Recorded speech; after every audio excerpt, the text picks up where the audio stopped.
Hello, my name is Skip, and this is from the Fourth Row's review of Guardians of the Galaxy.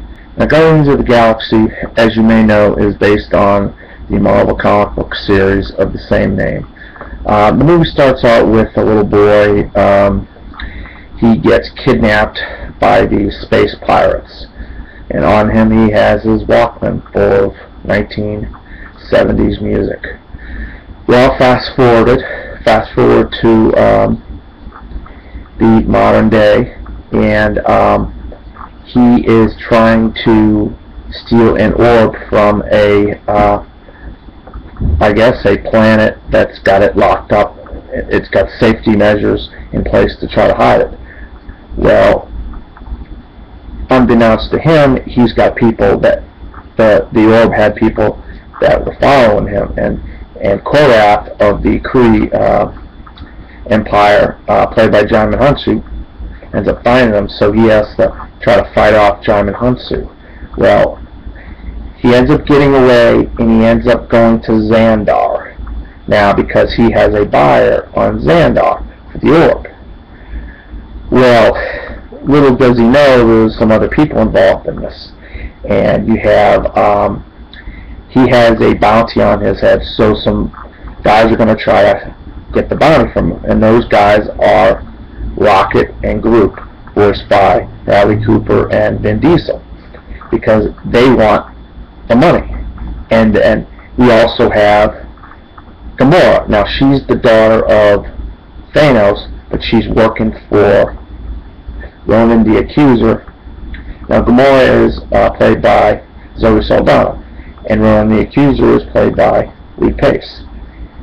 She's sent to Xandar to go after Peter Quill because they want the orb, and the only way for Xandar to be destroyed, which is what Ronan wants, is if he gets that orb to Thanos. Now, I don't know if you know or not, but Thanos is played by Josh Brolin.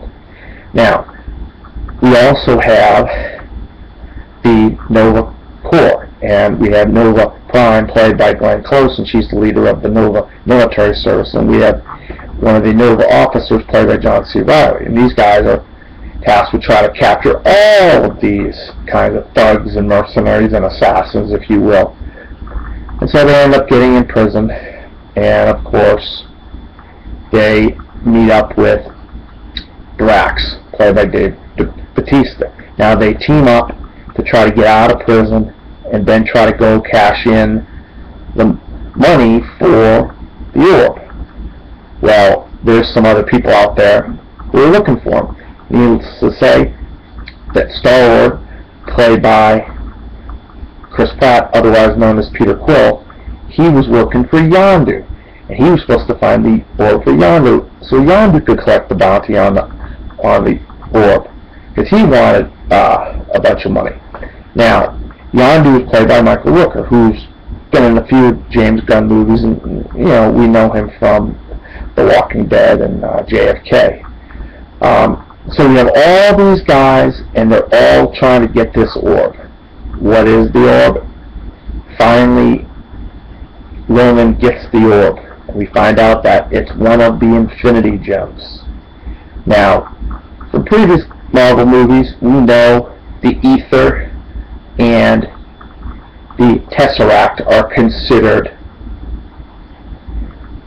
two of the Infinity Gems. So this would be the Soul Gem, and it would make the third of the Infinity Gems. So we have an all-out battle near the end of the movie. I won't tell you what happens, but that's pretty much laying the groundwork for the movie. But what I really enjoyed about the movie was what the dialogue between the five main characters, Drax, Rocket, Groot, Star-Lord, and Gamora. They really gelled very well together. You could tell the actors really enjoyed working with each other. The comedy, you think, well, they're going to have a walking, talking tree and a walking raccoon, and it's going to be stupid. Well, it wasn't stupid. It all made sense.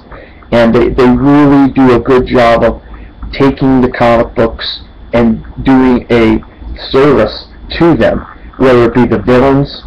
Benicio del Toro is the villain. He's one of the guys that they're trying to sell the gem to, and he plays his character to the till. He is the collector, and he collects things. And I really thought that James Gunn knew where he was going. He knew the direction of this movie. He knew it was going to be a space opera. It was going to be a space adventure. There was going to be some comedy. There was going to be quite a few special effects and action sequences. But one of the best parts of the movie is the soundtrack. You know, they make a point to tell you at the beginning of the movie, he takes his Walkman with him.